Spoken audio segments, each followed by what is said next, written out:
हो गई शुरू। हाँ जी, क्या हाल चाल, सब ठीक ठाक, कुशल मंगल। इसमें नहीं आ रही।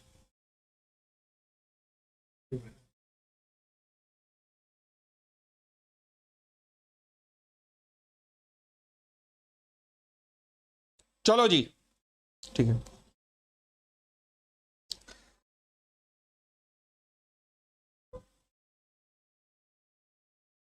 नमस्कार नमस्कार नमस्कार। पहले 25 क्वेश्चन तक हम कर चुके थे। आज क्वेश्चन नंबर 26 से हमें शुरू करना है। Let us proceed from question number 26। चलिए जी, क्वेश्चन नंबर 26। हम्म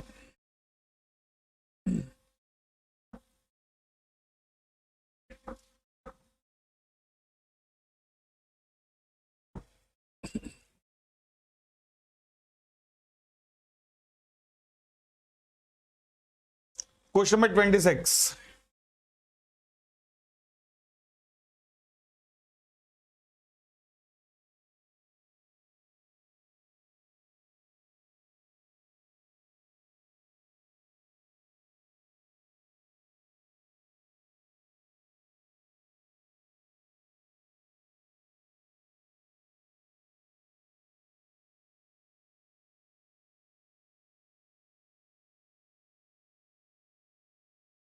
लो जी, कहता जी Mars Limited owed to Sunil 1000 on becoming this date payable. The company offered Sunil 10 share of rupees 100 each in full settlement of the debt. The said share were fully paid up and were allotted to the Sunil. Examine the validity of these allotment. मुझे ये लग रहा है कि यहां पर ये concept इस अटेम्प्ट में आने के चांसेस इसलिए लग रहे हैं क्योंकि ये जो क्वेश्चन था ना, इसके ऊपर ये पूछा गया था आज से 8-10 अटेम्प्ट पहले। इंस्टीट्यूट की किसी एमटीपी आरटीपी में क्वेश्चन पूछा गया था। अचानक से फिर दोबारा एमटीपी आरटीपी में क्वेश्चन आ रहा है, तो मुझे लगता है इसके आने के चांसेस हैं। अच्छा, हुआ क्या है, कंपनी ने लोन देना था, किसी का 1000 रुपए का लोन था जो कंपनी ने चुकाना था। अब जब ये डेट पेबल हुआ तो कंपनी ने कहा ले, इस लोन के बदले में हमसे शेयर ले ले भाई। ये शेयर फुली पेड अप है। क्या मैं कह सकता हूं कंपनी किसी आउटसाइडर को शेयर देने जा रही है? यस। सेक्शन 62 की एक्सेप्शन यही तो की आपने। सेक्शन 62 राइट शेयर्स के एक्सेप्शन के अंदर, क्या ये एक्सेप्शन के अंदर ये वाला पॉइंट भी आता है? हाँ, वो कहता है कि नए शेयर होल्डर को शेयर तो दिए जा सकते हैं, परंतु 2 कंडीशन सेटिस्फाई होनी चाहिए। पहली कंडीशन क्या, स्पेशल रेजोल्यूशन पास होना चाहिए, और दूसरी कंडीशन क्या कि रजिस्टर्ड वैल्यूअर की एक वैल्यूएशन रिपोर्ट चाहिए। तो क्या कंपनी सुनील को शेयर्स दे सकती है? हाँ, सेक्शन 62 लगेगा। 62 में आपने पहली बात स्पेशल रेजोल्यूशन का ध्यान रखना है और दूसरा वैल्यूएशन रिपोर्ट का ध्यान रखना है। ठीक हो गई इतनी बात? क्लियर है? आगे बढ़े। 27 क्या कहता है जी? 27, Xgen Limited has a paid up share capital and free reserve to the extent of 50 lakh. The company is planning to buy back share to the extent of 4,50,000। 50 lakh है, 4,50,000 बायबैक करना चाहते हैं। The company approach you with advice with regard to the following. A special resolution required to be passed. हाँ जी, देखो जी, 2 तरीके से buyback हो सकता है। पहला बायबैक बोर्ड ऑफ डायरेक्टर कर सकते हैं, दूसरा बायबैक जो है वो मेंबर्स कर सकते हैं। 10% तक का बायबैक जो है वो बोर्ड ऑफ डायरेक्टर के पास आ जाता है। क्या मैं कह सकता हूं यहाँ तो 10% हो रहा है? यस। तो स्पेशल रेजोल्यूशन की जरूरत है? नहीं।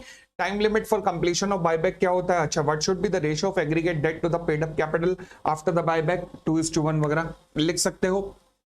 अब शुरुआत कैसे करोगे? अगेन पहले सेक्शन 68 के सभी मेन पॉइंट्स लिख देना कि बोर्ड ऑफ डायरेक्टर बायबैक करे तो ये, मेंबर बायबैक करे तो ये, डेट इक्विटी रेशियो ये जितने भी आपके 5-6 पॉइंट्स हैं शुरुआत में बायबैक के, वो सब लिख देना। And based upon the above provision we may conclude as follow 1 2 3। ठीक हो गई इतनी बात? चलिए, question number 28। Techno Limited maintain its registered of members at its registered office in Mumbai. A group of members residing in Kolkata want to keep the register of member at Kolkata. Explain with the provision of the company Act whether the company can keep the register and return at Kolkata. अब यहाँ पर एक confusion है। Okay, देखो, एक section है section 88 और एक सेक्शन है 94। दोनों में एक ही बात लिखी गई है, प्लेसिंग ऑफ रजिस्टर्स। दोनों बात कहते हैं कि रजिस्टर यहां पे प्लेस होगा रजिस्टर्ड ऑफिस पे, रजिस्टर्ड यहां पे प्लेस होगा कहां? रजिस्टर्ड ऑफिस पे। अच्छा, फिर दोनों में एक और बात लिखी हुई है कि स्पेशल रेजोल्यूशन के द्वारा इसकी लोकेशन चेंज की जा सकती है, वहां पर किसी उस शहर में जा सकते हैं जहां पर कम से कम 10% of the total number of members resides करते हैं। दोनों में ये बात लिखी हुई है, 88 में 94 में यस। अब परंतु एक फर्क है, वो क्या, 88 बात करता है रजिस्टर ऑफ मेंबर्स की और 94 बात करता है रजिस्टर्स प्लस एनुअल रिटर्न की। अब आपको देखना है कौन सा सेक्शन लगाऊं, तो सबसे पहले ये देखना है कि क्या यहां पर केवल रजिस्टर की बात है या एनुअल रिटर्न की भी बात की गई है। तो क्या मैं कह सकता हूं कि यहां पर एनुअल रिटर्न की भी बात की गई है। जैसे ही रजिस्टर एंड रिटर्न देखोगे, कौन सा सेक्शन चिपका के आओगे, 94 चिपका के आओगे। ठीक हो गई इतनी बात। तो 94 में लिखा है कि किसी और लोकेशन पे भी प्लेस कर सकते हो जहां पर कम से कम 1/10 of the total number of the members entered in the register of member resides. फिर कहता है मिस्टर रंजीत डायरेक्टर है बट शेयर होल्डर नहीं है, क्या उसके पास राइट ऑफ इंस्पेक्शन है द रजिस्टर ऑफ मेंबर। देखो जी, सेक्शन 94 इंस्पेक्शन का राइट अवेलेबल तो कराता है, मगर किसको कराता है, वो कहता है इंस्पेक्शन का राइट अवेलेबल तो है मगर किसको, रजिस्टर ऑफ मेंबर कौन इंस्पेक्ट कर सकता है, members. Register of debenture holder कौन इंस्पेक्ट कर सकते हैं, debenture holder. Register of other security holder उस सिक्योरिटी उस रजिस्टर को इंस्पेक्ट कर सकते हैं। तो मगर अगर कोई व्यक्ति केवल डायरेक्टर है, मेंबर नहीं है, तो क्या मैं कह सकता हूं कि वो इंस्पेक्शन तो कर सकता है परंतु उसको फी पे करनी पड़ेगी। यस, उसको फी पे करनी पड़ेगी। ठीक है जी, अच्छा पॉइंट है, अच्छा पॉइंट है, ध्यान रखना। अगेन इस बार आने के चांसेस में ये सारे ही क्वेश्चन ऐसे हैं जो इनके आने के चांसेस हैं। आगे बढ़ते हैं जी। उसके बाद मेरा अगला क्वेश्चन आता है 29, what are the provision of the company act relating to appointment of the debenture trustee by the company whether the following can be appointed as a DT a share holder of the company who has share of 10,000, 10,000 share जो hold करता है व्यक्ति, क्या वो company का share holder, क्या company का debenture trustee बन सकता है। सबसे पहले आप डिबेंचर ट्रस्टी की क्वालिफिकेशंस को लिख के आओगे। डिबेंचर ट्रस्टी की जो जो क्वालिफिकेशंस होती हैं जो कि सेक्शन 71 सबसेक्शन 5 में मेंशन है, वो करके फिर आप एक एक करके उनका आंसर कर सकते हो। आई थिंक सिंपल है, इसमें मेरे को दिमाग लगाने की ज्यादा जरूरत है नहीं। आई होप आप यहां तक कर भी चुके होंगे बड़े आराम से। CAT Private Limited is an unlisted company incorporated on 2 June 2012. The company have a share capital of ₹50 crore. The company had decided to issue sweat equity share to its director and employee on 5/7/2021. Company क्या कह रही है, 10% sweat equity share issue करेंगे which in total will add up to 30% of the paid up share capital. Oh अच्छा, with the locking period of 5 year as it is a startup company. अच्छा, मैंने कहा भाई स्टार्टअप कंपनी ना होती तो ये 30% तो खराब है, क्योंकि ये 30% तक तो नहीं हो सकती थी। ये तो शुक्र है इसने लिख दिया स्टार्टअप कंपनी है। अच्छा, how would you justify this fact in relation to the provision for the issue of the sweat equity. क्या कंपनी स्वेट इक्विटी शेयर इतने इशू कर सकती है कि 50% of the paid up share capital तक चला जाए। हाँ कर सकती है, अगर स्टार्टअप कंपनी तक तो 50% तक ले जा ही सकती है। तो ये रूल्स में लिखा हुआ याद है भाई, section 54 read with rules, sweat equity के जो रूल्स हैं। तो हम क्या कह सकते हैं, the company as a startup company is right to issue of 10% sweat equity share as it is. Overall limit कितनी हो सकती है, 50% of the paid up share capital. और दूसरा लॉक इन पीरियड 5 साल होगा, नहीं लॉक इन पीरियड कितना होगा, 3 साल, मैक्सिमम 3 साल का लॉक इन पीरियड होगा। लिख सकते हो, कोई बहुत ज्यादा कॉम्प्लिकेटेड अटैक नहीं हुआ, सिंपल सा ही अटैक है, कोई दिक्कत नहीं है। Next point 31, Silver Oak Limited has the following balances in their balance sheet. अच्छा, equity share capital, free reserves, security premium, capital redemption reserve, revaluation reserve. Director of the company seek your advice in the following cases. Whether company can give bonus in the ratio of 1:3. बताइए जी, क्या company 1:3 का bonus दे सकती है, हाँ या ना। Your time starts now. क्या company 1:3 का बोनस दे सकती है? दिमाग लगाओ, फटाफट बताओ, दिमाग लगा के 1:3 का बोनस देना चाहती है कंपनी।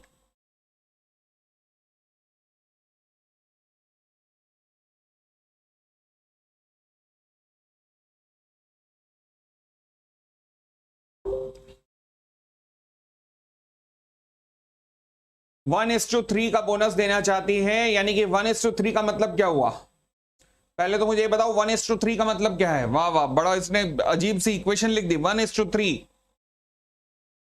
मतलब क्या है, मतलब ये है कि क्या पहले क्या आता है, नया या पुराना, पहले मुझे ये बताओ, पहले क्या आता है, नया या पहले आता है पुराना।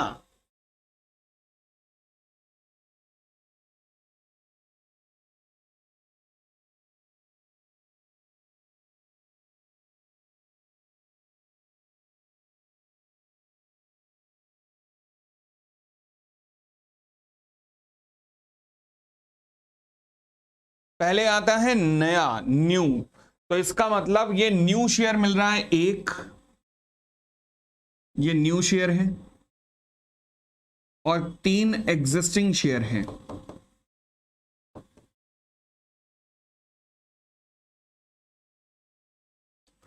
एक 3 के बदले में, तो 3 लाख के बदले में 1 लाख और share eight the rate of 10, मतलब 10 लाख रुपए के, 10 लाख रुपए के इक्विटी शेयर आ रहे हैं।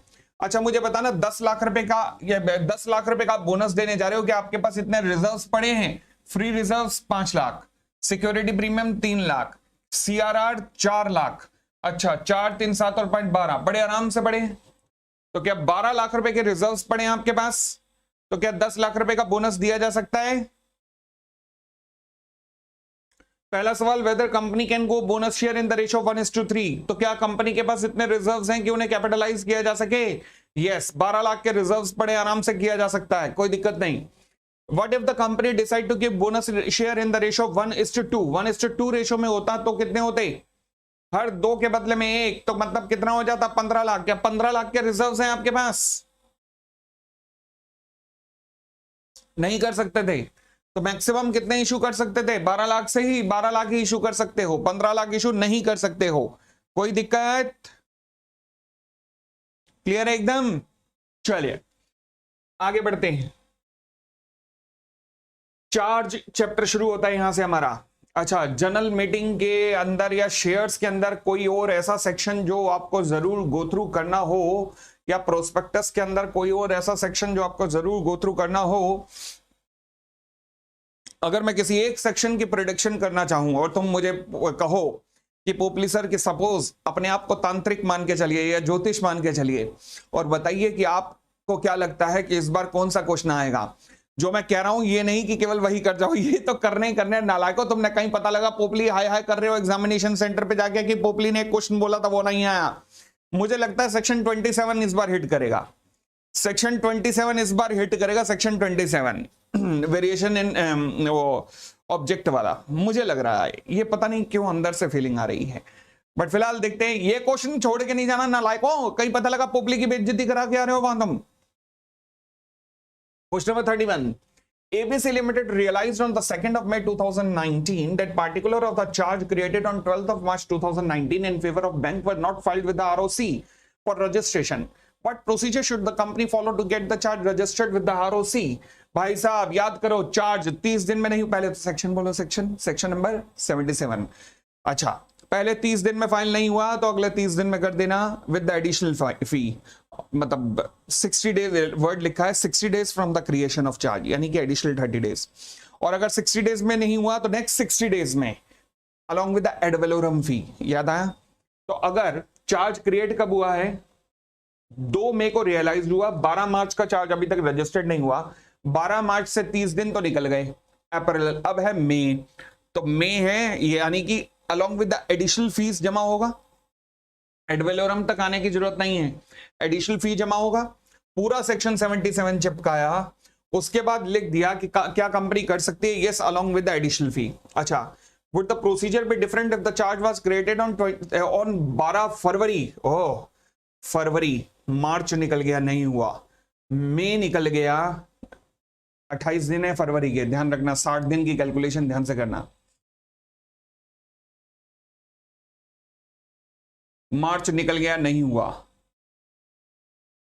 अप्रैल निकल गया, नहीं हुआ, 60 दिन के बाद, और अब सेकंड में आ चुका है, सेकंड में आ चुका है, तो अब क्या करोगे? क्या मैं कह सकता हूं अब एड वैलोरम फी आ गया है? यस, यहां पे एड वैलोरम फी आ गया। अरे बोलो ना हाँ, काश तुम हाँ बोलते होते।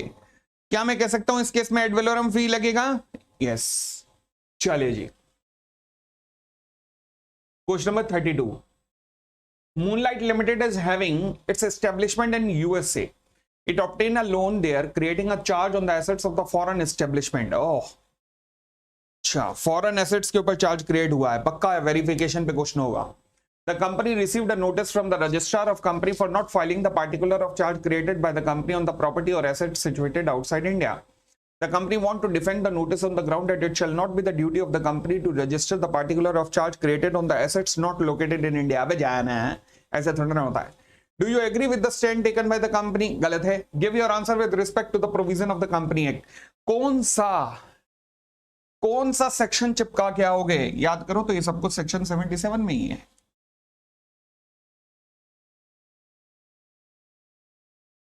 चाहे एसेट इंडिया में हो या आउटसाइड इंडिया हो. वेरिफिकेशन का सवाल नहीं पूछा इसने, खैर और बात है.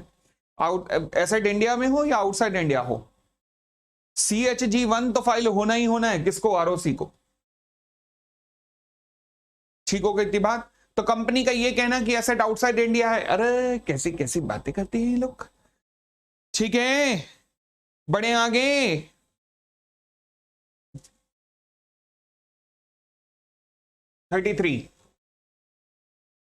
Rose Private Limited on the 3rd of April 2019 obtained rupees 30 lakh working capital loan by offering its stock and account receivable as security and rupees 5 lakh ad hoc overdraft on the personal guarantee of a director of Rose Limited from a financial institution. Acha, is it required to create a charge for the working capital loan and ad hoc overdraft in accordance with the provision of the Company Act? Wow. हाँ जी, बताओ जी. Company के नाम जो loan है, company ने charge create कर दिया, but जो डायरेक्टर के नाम नहीं मिला तो वो भी कंपनी को ही है, मगर डायरेक्टर की पर्सनल गारंटी है, क्या उसे भी रजिस्टर्ड होना चाहिए?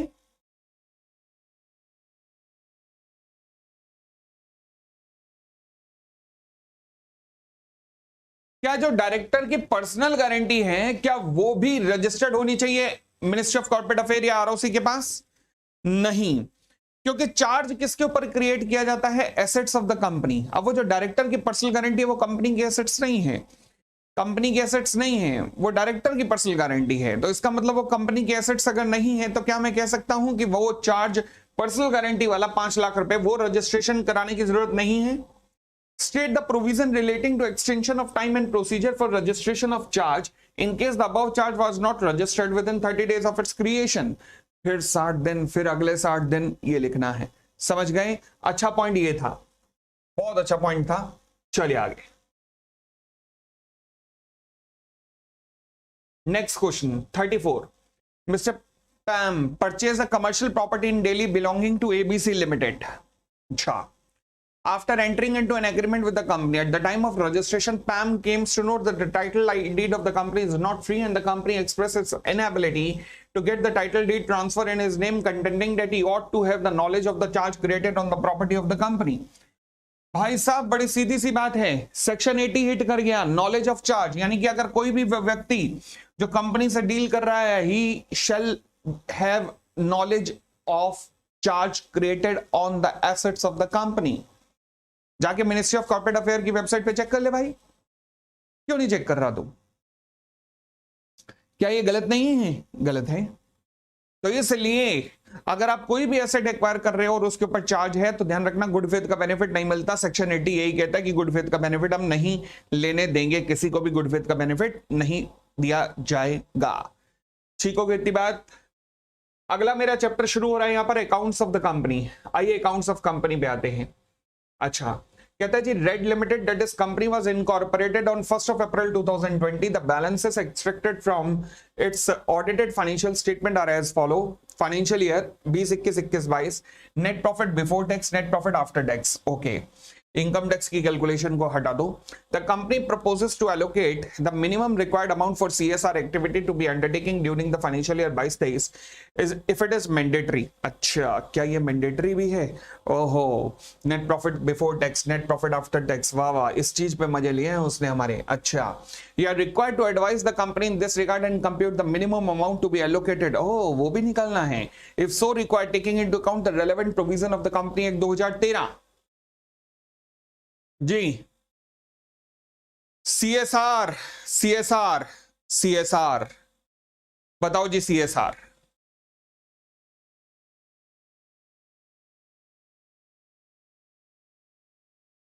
क्या नेटवर्थ और टर्नओवर के अलावा कोई क्राइटेरिया 135 में होता है?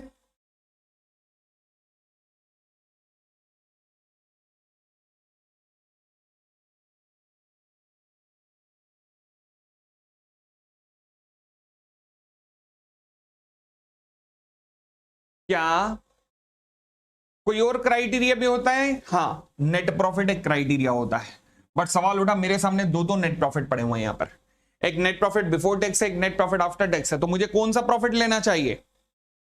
मुझे कौन सा प्रॉफिट लेना चाहिए? देखो जी, यहां पर जो प्रॉफिट होता है, पहली बात यहां पे नेट प्रॉफिट निकलता है एक अलग कैलकुलेशन से, जो कैलकुलेशन है सीए फाइनल के अंदर सिखाई जाती है, जिसे कहते हैं सेक्शन 198। तो यहां पे जो नेट प्रॉफिट निकलता है वो सेक्शन 198 की कैलकुलेशन से निकलता है, जो शायद कहीं ना कहीं आप सीए इंटर के ग्रुप 2 के अकाउंट्स में भी पढ़ोगे। 198 फाइनल अकाउंट के अंदर आपने शायद पढ़ा होगा अभी तक, या नहीं पढ़ा होगा, लॉ में वो सीए फाइनल में है। तो जब नेट प्रॉफिट निकाला जाता है 198 के अकॉर्डिंग, तो उसे नेट प्रॉफिट लिया जाता है। परंतु जब मैं कहता हूं कि तीन क्राइटेरिया है ना, नेटवर्थ, टर्नओवर और नेट प्रॉफिट, तो यहां पे जब मैं नेट प्रॉफिट कहता हूं तो वो नेट प्रॉफिट का मतलब क्या होता है? नेट प्रॉफिट का मतलब होता है प्रॉफिट बिफोर टैक्स। क्या होता है? Profit before tax. अच्छा, अब मुझे एक बात बताना, प्रॉफिट बिफोर टैक्स 2021 की बात करूं तो Red limited was incorporated 1 April 2020 को इनकॉर्पोरेट हुई है। अच्छा, company propose to allocate the minimum required amount for CSR activity. 22-23 में कंपनी अमाउंट डिस्ट्रीब्यूट करना चाह रही है सीएसआर के लिए, ठीक है। नेट प्रॉफिट 5 करोड़ का है, तो कंपनी के ऊपर सीएसआर तो लग गया, कॉर्पोरेट सोशल रिस्पॉन्सिबिलिटी तो लग गई। You are required to advise the company in this regard and compute the minimum amount to be allocated. अब मुझे बताइए, 2 साल का कंपनी का टेन्योर है, तो बताइए सीएसआर में कितना कंट्रीब्यूट करना चाहिए कंपनी को? अगेन मुझे मतलब केवल एक ही प्रॉफिट से है, नेट प्रॉफिट बिफोर टैक्स। तो 5 + 7 12 डिवाइडेड बाय 2 6 का एवरेज निकला, और 6 का 2% कर दो तो कितना बना? 6 करोड़। 6 करोड़ का 2% कितना बना? 12 लाख। तो कितना कंट्रीब्यूट करना पड़ेगा? 12 लाख कंपनी को कंट्रीब्यूट करना पड़ेगा टुवर्ड्स सीएसआर। 12 लाख कंट्रीब्यूट करना पड़ेगा। कितना कंट्रीब्यूट करना पड़ेगा? 12 लाख। कहां पर? सीएसआर के लिए। कोई दिक्कत? 3 साल का एवरेज लेते हैं, जब तीसरे साल कंपनी नहीं है तो एवरेज कहां से निकालूं तीसरे साल की? नालायकों, एवरेज लेना है, average, average of the net profit, ठीक है। जिन क्वेश्चनों में भी परेशानी हुई मार्क करते जाना उन्हें। 36. The income tax authority in the current financial year 22-23 observed during the assessment proceeding a need to reopen the account of Sun Limited. Income tax authority को नीड हुई है, यानी कि 130 लगने वाला है for the financial year, and therefore filed an application before the NCLT to issue the order to Sun Limited for reopening of its account and recasting the financial statement. Examine the validity of application filed by the income tax authority. कौन सा section लग गया जी? Section 130 लग गया। लिख सकते हो, कोई दिक्कत तो नहीं? अरे बोलो ना हाँ। क्लियर?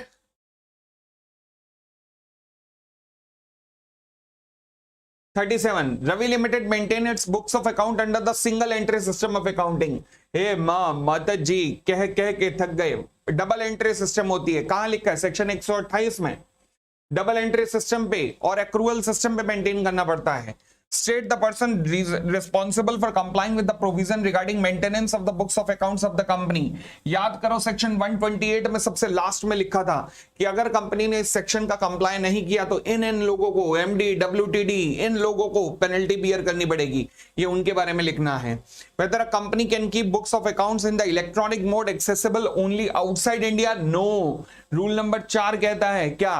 कि अगर कंपनी इलेक्ट्रॉनिक फॉर्म में मेंटेन कर रही है, आउटसाइड इंडिया मेंटेन कर लो, but they shall remain accessible in India. They shall remain accessible in India, यही है। हाँ जी, एक लक्ष्मण कहता जी एक क्वेश्चन प्रॉपर प्रेजेंटेशन के साथ बता दो। इनकी नींद आज ही खुली है, इन्हें कल की क्लास नहीं याद कि कल में क्या हुआ था। कल की सारी क्लास ही प्रेजेंटेशन पे थी, इन्हें नहीं याद। इन्हें आज भी खेलना है वही जो कल खेले थे हम। चलिए नालायक, कल की क्लास देख। नींद खुली, मुंह धोया, हवाई चप्पल पहनी और आ गए क्लास में कुरकुरे लेकर। Question number 38. The government of India is holding 51% of the paid-up equity share capital of the Sun Limited. The audited financial statement of Sun Limited for the financial year 17-18 were placed at its AGM held on 31 August 2018. However, pending the comment of the C&AG on the said account, अच्छा government of India की है, ठीक है, the meeting was adjourned without adoption of the account. Oh, अच्छा 137. On the receipt of the CAG comment on the account, the adjourned AGM was held on 15 अक्टूबर. तो 2 बार submission होना चाहिए. Whereat the accounts were adopted. Therefore, Sun Limited filed financial statement relevant to financial year 17-18 with the ROC on 12th of November. 15 अक्टूबर से 12 नवंबर. पहले हुई थी 31 अगस्त को हुई थी, उसके 30 दिन में फाइल करनी थी, नहीं की. नॉन कंप्लायंस हुआ 137 में. Yes. Examine with reference to the applicable provision of the Company Act whether Sun Limited has complied with the statutory requirement. क्या मैं कह सकता हूं कितनी बार फाइलिंग होनी चाहिए थी यहां पर?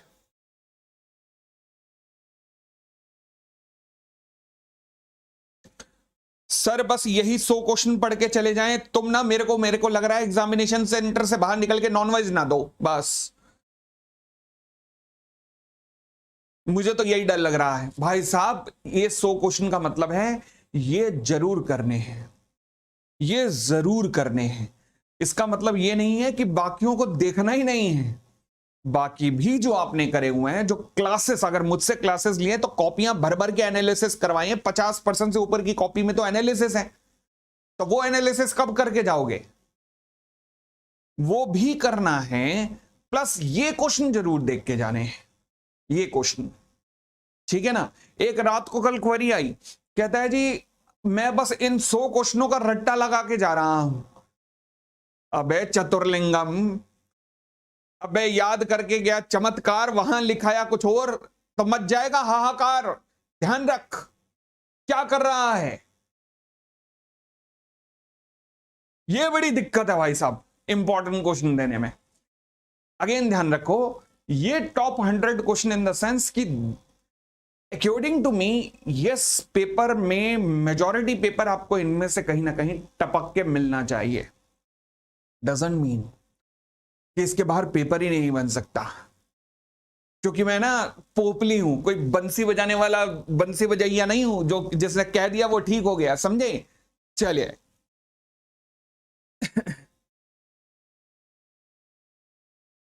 आगे बढ़ते.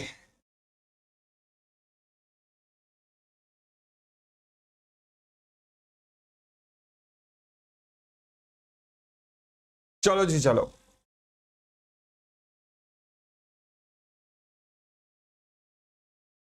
डिविडेंड,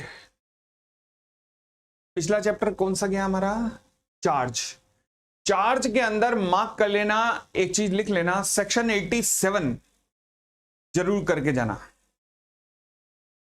सेक्शन 87,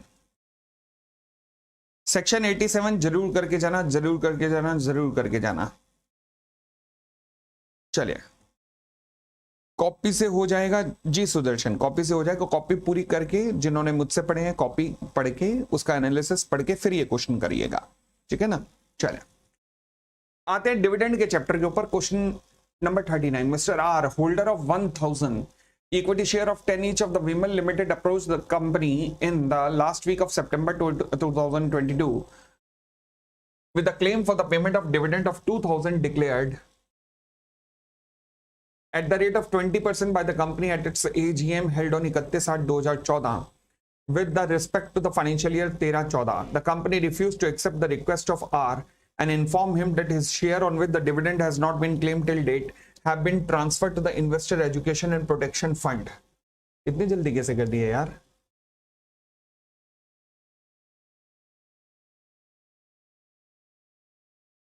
चौदह का 22 में ट्रांसफर कर दिया आपने. अच्छा okay okay. Have also been transferred to the Investor Education. Examine in the light of the provision the validity of decision of the company and suggest the remedy, if any, available to him for obtaining the unclaimed amount of dividend and retransfer of the corresponding share in his name. हाँ जी, क्या ऐसा हो सकता है कि आप shares वगैरह claim कर सकें जो investor education and protection fund के पास गए हैं? Yes, you have to submit an application to whom? To investor education and protection fund authority. पहली बात, क्या कंपनी ने सही किया है इस तरीके से investor education and protection fund में ट्रांसफर करके? कंपनी ने सही किया है कि नहीं बताइए.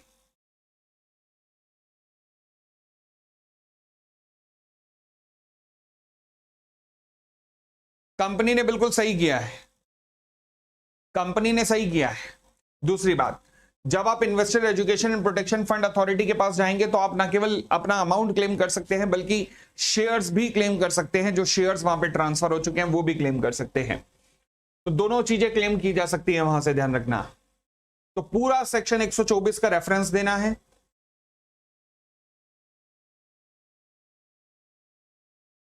ध्यान रखना, कोई भी कंपनी ये investor education and protection fund authority rule लिखने की जरूरत नहीं है आपको, ये रूल लिखने की जरूरत नहीं है,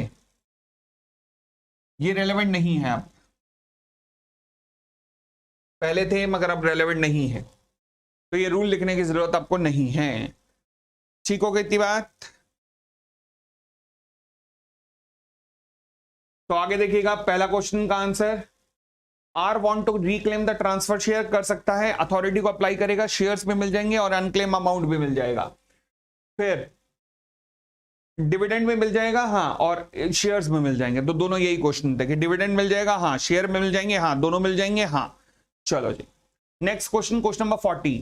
The board of directors of XYZ Limited at its meeting declared a dividend on its paid-up equity share capital, which was later on approved by the company's AGM. In the meantime, the director at another meeting of the board decided by passing a resolution to divert the total dividend to be paid to the shareholder for the purchase of investment for the company. As a result, dividend was paid to shareholder after 45 days. Oh my God, 127 का breach हो गया है। देखो 127 कहता है कितने दिन में डिविडेंड मिल जाना चाहिए, 30 दिन के अंदर मिल जाना चाहिए। कब मिल रहा है? 45 दिन के बाद। हाँ जी, आगे, whether the act of director is in violation of the provision of the act, पूछने की बात है, and also the consequences। अब एक बात ध्यान रख लेना, सेक्शन 127 की पेनल्टी आने के चांसेस बहुत ज्यादा है, सेक्शन 127 की पेनल्टी आने के चांसेस बहुत से भी बहुत ज्यादा है, तो इसलिए वो पेनल्टी छोड़ के नहीं जा सकते। तो फिर also the consequences that shall follow for the above act of the directors, ये लो जी, कंसिक्वेंसेस भी बतानी है आपने for the above act of director. इस डायरेक्टर के इस कुकृत्य की पेनल्टी क्या होगी ये भी आपको बतानी है। सेक्शन 127 की पेनल्टी आप मेंशन करके आएंगे यहां पर। आई होप कोई दिक्कत नहीं है, बढ़ सकता हूं आगे।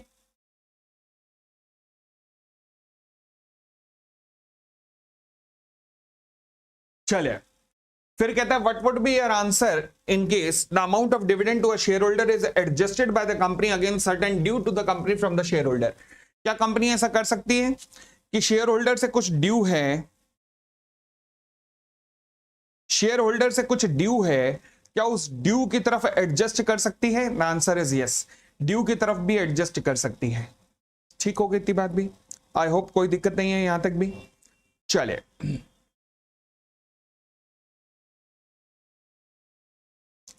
ऋषभ बन गए लिंक, कुछ गड़बड़ थी लिंक में, लिंक बन गए, मैं आज फॉरवर्ड कर रहा हूं। आगे बढ़ते हैं, क्वेश्चन नंबर 41 पढ़िएगा। A public company has been declaring dividend at the rate of 20% of the equity share during the last 3 years. The company has not made adequate profit during the year ended 31st March 2015, but it has got adequate reserves.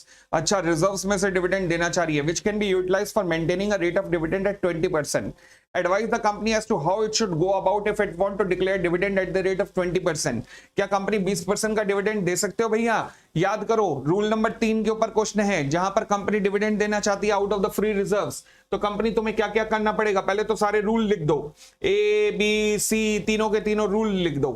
अब बताइए जी, company तुम कितना देना चाह रहे हो dividend? हमने कहा जी 20% देना चाह रहे हो। कंपनी कितना देना चाह रही है? कितना देना चाह रही है? 20%। अच्छा, कंपनी ने कोई प्रॉफिट नहीं कमाया, एडिक्वेट रिजर्व है जो कि यूज किया जा सकता है for maintaining the dividend at 20%। Advise the company as to how it should go about it if it want to declare dividend at the rate of 20%। Okay, तीनों कंडीशन लिख दोगे पहले, तीनों कंडीशन लिख दी। अब मुझे कोई भी नंबर्स नहीं दिए हुए कि मैं नंबर्स की कैलकुलेशन करूं, मुझे कोई भी नंबर्स नहीं दिए हुए कि मैं नंबर्स की कैलकुलेशन करूं, तो फिर अब मुझे क्या करना चाहिए? जब नंबर्स नहीं दिए हुए तो कुछ एक तो यह भी तरीका हो सकता है कि मैं नंबर्स अपने आप एज्यूम कर लूं। कई तो ऐसे भी कलाकार होंगे ना, एज्यूम करके आएंगे, एज्यूम करते जी पेड अप कैपिटल इतनी है, ये इतना है, वो इतना है। अबे ऐसा कोई एज्यूम नहीं करना, तो नहीं दिए हुए तो नहीं दिए हुए, रूल लिखो और बस लिख दो कि कंपनी अगर 20% देना चाहती है तो दे सकती है, मगर एक बात का कंप्लाई कंपनी तुम्हें करना पड़ेगा। वो क्या कंप्लाई करना पड़ेगा कि इन रूल्स का पालन कर रहे हैं, इन रूल्स का पालन कर रहे हैं। जो रूल्स क्या कहते हैं कि डिविडेंड देने के बाद भी जो कंपनी की पेड अप शेयर कैपिटल है, जो कि अपीयर हो रही है latest paid up share capital, वो 15%, ध्यान रखना, यानी कि balance of the reserve, company can declare dividend of 20% provided balance of reserve 15% of the paid up capital से नीचे नहीं गिरना चाहिए। इस बात का ध्यान रख लेना बस। कोई नंबर नहीं दिया हो तो मैं भी नंबर में नहीं खेल रहा, और क्या, ठीक है। आगे बढ़ते हैं। The board of director of ABC Limited at its board meeting declared dividend on its paid up equity share capital, which was later on approved by the company's AGM. In the meantime, the director diverted the amount of total dividend to be paid to the shareholder for the purchase. ये same है, बिल्कुल same है, ये repetition है, हटा दीजिए। 43 AB Limited is a paid up share capital and okay. The company has incurred a net loss of 20 lakh, company को 20 लाख का लॉस हुआ है। The board of director want to declare dividend.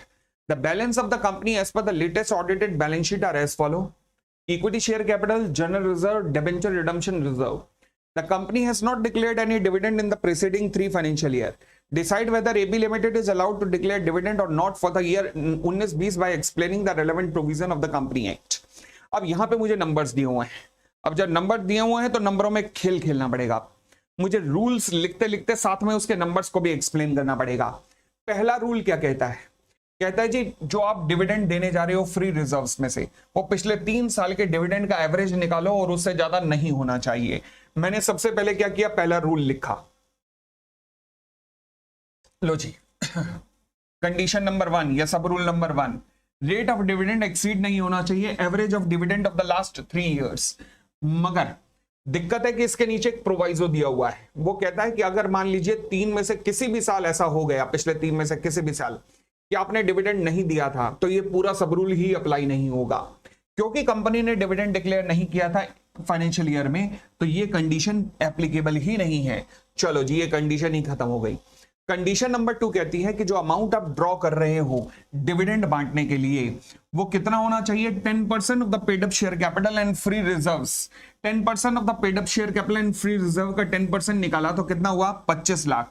अब सेकंड कंडीशन क्या कहती है? जो भी आपने निकाला अमाउंट, सबसे पहले उसे यूज करो, जो करंट ईयर में लॉस है वहां से सेट ऑफ करने में उसे यूज करो। तो 25 लाख में से मैंने करंट ईयर लॉस माइनस करवाया तो हो गया 5 लाख। एक्चुअल में ये डिविडेंड है जो आप बांट सकते हो इस साल, ये डिविडेंड बांट सकते हो। मगर फिर लॉ कहता है, तीसरा सब रूल एक और है, वो कहता है हैंग ऑन, रुको। तीसरा सब रूल कहता है कि बड़ी सीधी सी बात है कि अगर आप डिविडेंड देने जा रहे हो तो एक बात का ध्यान रखना कि जो ये डिविडेंड है इसके देने के बाद जो बैलेंस ऑफ रिजर्व होंगे 150, बैलेंस ऑफ रिजर्व कितना बचा? 150 माइनस 5 यानी कि 145। तो जो बैलेंस ऑफ रिजर्व होंगे वो 15% of the paid up share capital, ये 15% of the paid up share capital कितना हुआ? 15, यानी कि वो 15 लाख से नीचे नहीं होने चाहिए। तो बैलेंस ऑफ रिजर्व 15 लाख से नीचे नहीं होने चाहिए। कहां नीचे है? वो तो 145 लाख है। लॉ कहता है अगर ऐसा है मुझे कोई दिक्कत नहीं है, डिविडेंड आप दे सकते हो। यानी कि कंपनी कितना डिविडेंड दे सकती है? 5 लाख का। क्लियर हो गई इतनी बात भी?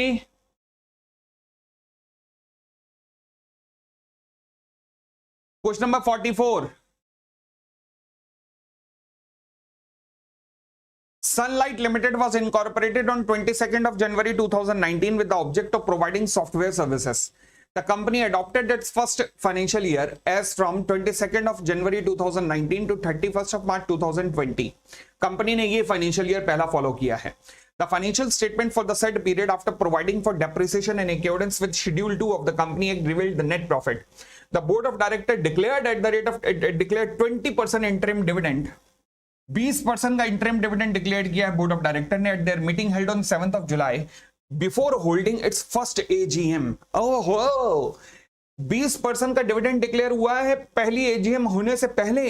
इन the light of the provision and rule made there under, आपको क्या बताना है? whether the company has complied the due diligence in declaring the interim dividend, and whether company can declare dividend in case it was registered under section 8 of the Company Act 2013. What are the penal consequences in case of a failure to pay the interim dividend? Oh,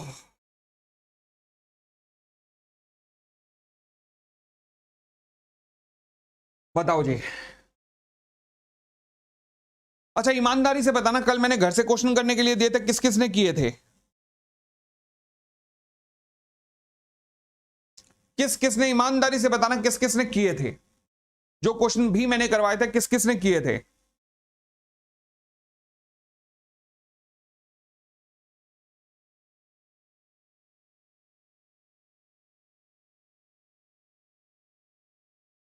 किए हैं, okay. बस दो चार के answer आ रहे हैं, बाकी तो भगवान मालिक है जिनका। तो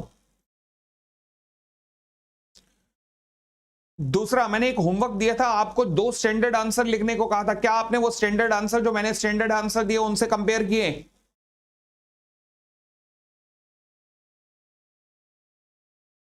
क्या आपने स्टैंडर्ड आंसर, आपने मेरे स्टैंडर्ड आंसर से कंपेयर किए? किए, बहुत अच्छी बात।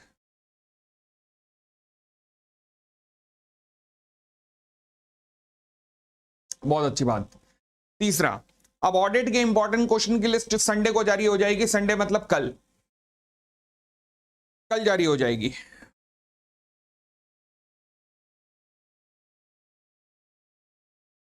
चले, ठीक है जी। हाँ जी, फिलहाल इंटरिम डिविडेंड के क्वेश्चन पे आइएगा फटाफट।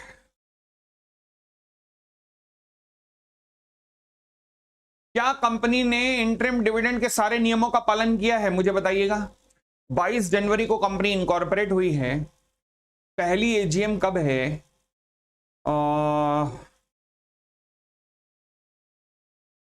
31 मार्च 2020 खत्म हुआ, पहली एजीएम होनी है। डिक्लेयर किया 20% interim dividend eight their meeting held on board of director ने 7 जुलाई को, before holding the first AGM. बिल्कुल ठीक है, कर सकते हो। याद करो जी, इंटरिम डिविडेंड कब तक कर सकते हो? साल के बीच में कर सकते हो कभी भी, यस। साल खत्म होने के बाद, उस साल की एजीएम होने से पहले, उस साल के फाइनेंशियल ईयर की एजीएम होने से पहले कभी भी कर सकते हो, यस। वो भी इंटरिम डिविडेंड होता है, यस। तो कंपनी ने वही तो किया है। तो क्या कंपनी ने कोई गड़बड़ की है? नहीं, कंपनी ने कोई भी गड़बड़ नहीं की, कंपनी कर सकती है। अच्छा, ओके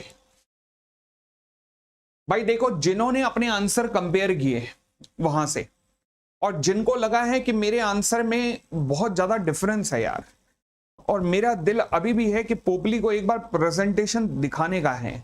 मतलब मुझे पोपली को एक बार प्रेजेंटेशन जरूर दिखानी है कि पोपली जी मैं क्या कर रहा हूं, जरा मुझे बताओ। उन सबके लिए मौका मैं दूंगा इस संडे को। इस संडे को मैं एक क्वेश्चन दूंगा, जहां पर एक ही क्वेश्चन दूंगा, जहां पर आप अपनी प्रेजेंटेशन एक बार एग्जाम से पहले मुझे दिखा सकते हैं। जूम कॉल पे संडे को पूरी शाम में बैठ जाऊंगा आपके साथ, जहां पर आपके द्वारा की गई प्रेजेंटेशन को एक बार हम जज कर सकते हैं कि फाइनल एग्जाम में जाते हुए जरा ये ठीक करते जाना, कोई भी फ्रेंड बैठो तो ठीक करते जाना। तो मैं अगले संडे का ये वाला प्रोग्राम रखूंगा, ठीक है। कहां से कंपेयर करना है बेटा? कल मैंने वो दिए थे, कल वाली क्लास के लिंक के नीचे हैं। आगे, हाँ जी। बोर्ड ऑफ डायरेक्टर ने डिक्लेयर किया 20% का इंटरिम डिविडेंड, ठीक है। तो हमने देखा जी कि क्या ड्यू डिलिजेंस, ड्यू कंप्लायंस हुआ है सब कुछ? हाँ, कंप्लायंस हुआ है। Weather company can declare dividend in case it was registered under section 8। अबे सेक्शन 8 कंपनी कहां से डिविडेंड दे देगी? दे ही नहीं सकती। बताओ, कमाल कर दिया तुमने, दिल पे चोट मारी एकदम। तो यानी कि क्या मैं कह सकता हूं कि सेक्शन 8 कंपनी को तो सख्त मना है, yes, they are prohibited from paying any dividend.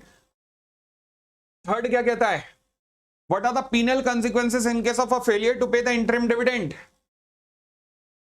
अगर कंपनी ने इंटरिम डिविडेंड ना पे किया तो क्या कंपनी के ऊपर कोई पेनल्टी है? हे मां माता जी, ये कब से आ गई पेनल्टियां? बताओ, क्या इंटरिम डिविडेंड पे ना करने पे भी कोई पेनल्टी है?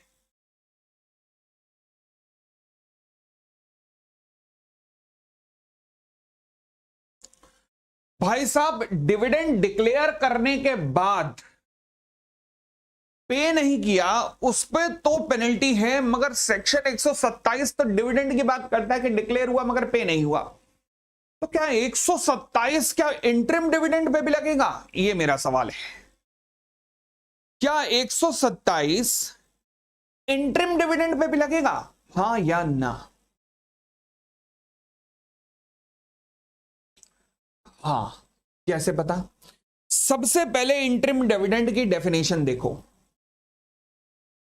वहां पे लिखा है सेक्शन 2 क्लॉज 35 के अंदर डिविडेंड की definition. Section 2 clause 35, dividend includes interim dividend, ये लिखवाया हुआ है कॉपीज में कि डिविडेंड इंक्लूड्स इंटरिम डिविडेंड। इसका मतलब है कि डिविडेंड के अंदर इंटरिम डिविडेंड भी आता है। तो जो कानून डिविडेंड के लिए आप पढ़ रहे हैं वही कानून इंटरिम डिविडेंड के लिए भी लगेंगे। तो सेक्शन 127 जब कहता है कि डिविडेंड डिक्लेयर करने के बाद पे नहीं किया तो पेनल्टी है, तो इसका मतलब इंटरिम डिविडेंड डिक्लेयर हुआ और पे नहीं हुआ तो भी पेनल्टी है। हां, क्या मुझे डन का मैसेज मिल जाएगा? तो कौन सा सेक्शन लिख के आओगे? The answer is 127। Yes, obviously 127। 127 देख रहे हो, फ्रीक्वेंसी में आ रहा है। तो जिन क्वेश्चनों में भी दिक्कत आती जा रही है मार्क करते जाना। Question number 45, you are required to examine with reference to the provision of the Company Act the following issue pertaining to the declaration and the payment of the dividend. BRICS Limited has earned a profit of 1000 crore for the financial year 16-17. It has proposed a dividend at the rate of 8.75%. However, it does not intend to transfer any amount to the reserves. क्या reserves में transfer करना mandatory है? ना बाबा ना, क्योंकि word लिखा है company में ट्रांसफर। सेक्शन 123 में वर्ड लिखा है कि कंपनी में ट्रांसफर, यानी कि मैंडेटरी नहीं है, it is optional on the part of the company. Second, Wilson limited is facing a loss in the business during the current financial year. अच्छा, कुछ और बातें बोलनी थी पहले। कल से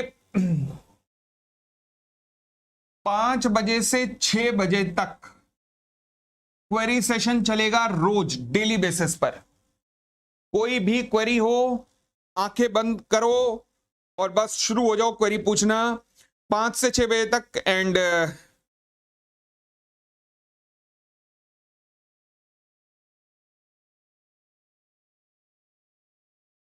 एक मिनट,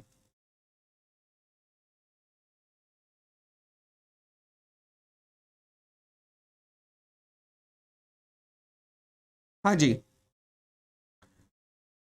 तो मैंने क्या कहा, कल से क्वेरी सेशन शुरू हो जाएगा 5 से 6 बजे के बीच में। आपको क्या करना है, मैंने जो टेलीग्राम का नाम दिया, क्या नाम दिया था मैंने कल का, क्या नाम था, इंटर मे 23, इंटर लॉ मे 23। इस व्हाट्सएप ग्रुप पे कल आपको क्वेरी, चाहे आप ऑडियो मैसेज के थ्रू दें, चाहे आप वैसे अपनी क्वेरी टाइप करना चाहें तो टाइप करके दे दें, कल आप कर सकते हैं, कल आप भेज सकते हैं।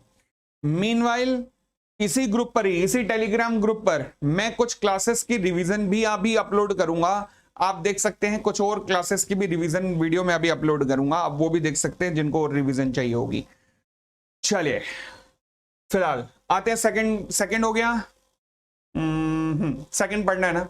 The Wilson Limited is facing the loss in the business during the current financial year 16-17. In the immediate preceding 3 financial year, the company had declared dividend at the rate of 8, 10, 12. To maintain the goodwill of the company, the board of directors decided to declare 12% interim dividend for the current financial year. Section 123, subsection 3 कहता है current financial year में company को loss हो रहा है। अगर current year में company को लॉस हो रहा है और फिर भी कंपनी इंटरिम डिविडेंड देना चाहती है, तो जो रेट ऑफ इंटरिम डिविडेंड है वो एवरेज डिविडेंड से ज्यादा नहीं होना चाहिए। तो पिछले 3 साल का एवरेज ले लो, कितना हुआ, 10, 12, 30, 10% से ज्यादा नहीं होना चाहिए, जबकि 12% डिक्लेयर करने जा रही है कंपनी। तो क्या मैं कह सकता हूं कि अगर आप 12% डिक्लेयर करने जा रहे हो तो ये अलाउड नहीं है, डिसअलाउड है? बताइए, कोई भी दिक्कत?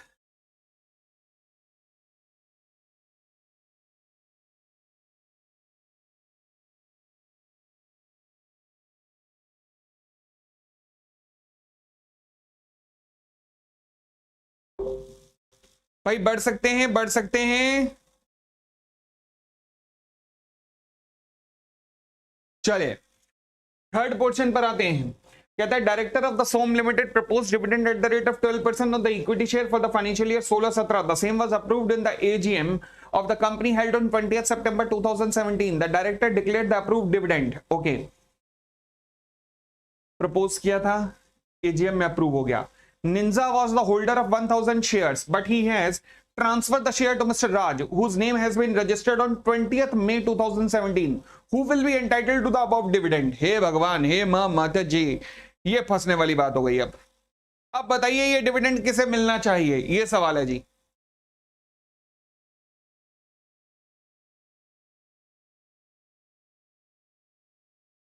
क्या कहीं रजिस्टर ऑफ मेंबर के क्लोजर की बात की गई है?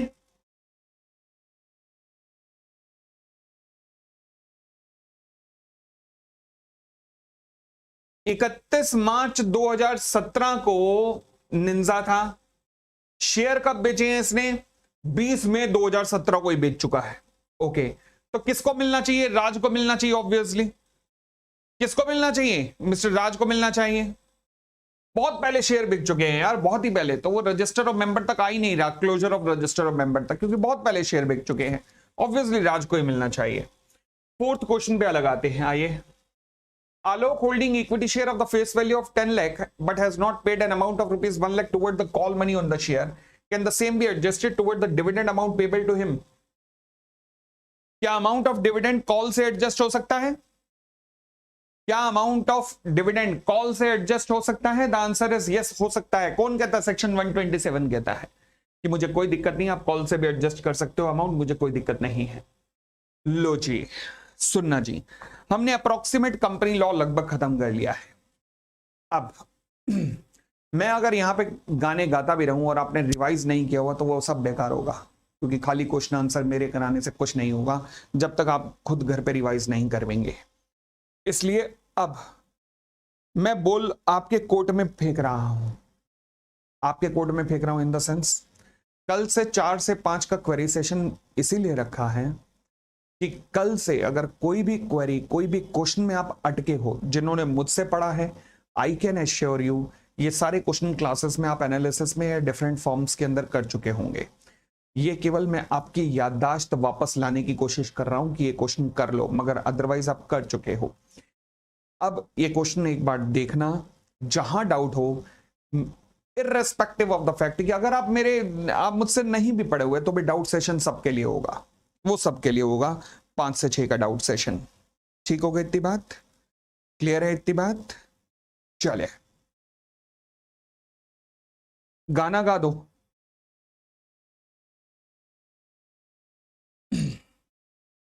गाना गाता.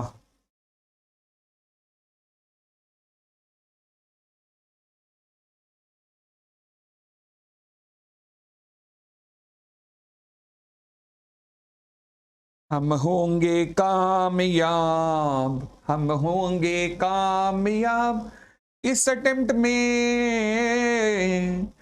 ओहो मन में है विश्वास, पूरा है विश्वास, हम होंगे कामयाब में.